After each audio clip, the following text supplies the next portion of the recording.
دراما كبيرة كتير كتير بعيد ميلاد صانعة المحتوى والمؤثرة سيدرا بيوتي ل 23. القصة إنه سيدرا عملت عيد ميلاد حضرته العيلة والأصدقاء المقربين فقط، يعني بيتر، أوسي، يمان أخوه لأوسي، والحياة حلوة.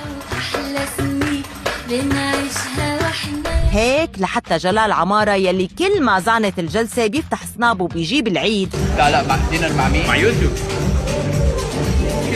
انت اللي منور يوتيوب. قرر انه يعمل دراما ويصور رامي حمدان حسب توقع وتحليل الفانزات، والدليل انه أسامة مروة كان عم بيحاول بكل جهده انه يخبي رامي، وهالشي مو مستبعد بصراحة، لأنه شيرين بيوتي بمرة من المرات صورت رامي وسيدرا قاعدين جنب بعض بالسيارة. ساعدوني أنقذوني، ما في، تم القبض.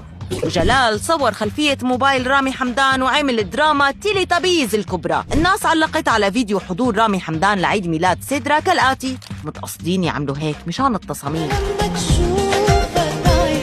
يعني إلا بدكم تشكون مع بعض؟ لك هاد سامي ابن يمان مو رامي. يا سيدي الله يوفق لنصفق. ايه وللعلم ام السوس ما سلمت من انتقادات المستمرين بحملة المقاطعة. والنهفة الأكبر والأحلى من كل ما سبق هو الدراما يلي عملوها شهد وسيامند، لأنه سيدرا بيوتي عزمت يمان مروة وعيلته وما عزمتهم على عيد ميلادها. ايه مثل ما سمعت عزيزي المشاهد، طلعوا سيامند وشهد على السناب شات بعد ما سألوهم المتابعين إنه ليش ما شفناكم بعيد ميلاد ام السوس. فيا الأسئلة عندي كلها هيك. عندي كمان اليوم كله موضوع حفلة في عيد ميلاد اليوم. أنا ما كنت أعرف. ليردوا بكل وضوح وصراحة إنه ما كانوا بيعرفوا إنه في عيد ميلاد، لك ولا حدا عزمهم حتى. ليه ما عزمتوني؟ وإنه هن مو مقصرين، بيحضروا كل حفلاتهم ومناسباتهم وبياخدوا لهم هدايا. ما حدا حكانا، ما حدا خبرنا. انتوا بتعرفوا نحن ما بنقصر، بنروح على كل حفلاتهم، على كل عيد ميلاداتهم، وبناخذ لهم هدايا. أكيد. الناس علقوا على هالدراما كالآتي: يما الإحراج، كيف يقولون كذا؟ بصراحة عيب يكون يمان وعيلته وما يكون سيامند. عملوا هيك قصدا ليطلعوا ترند، متفقين مع البيوتي ما في كلام.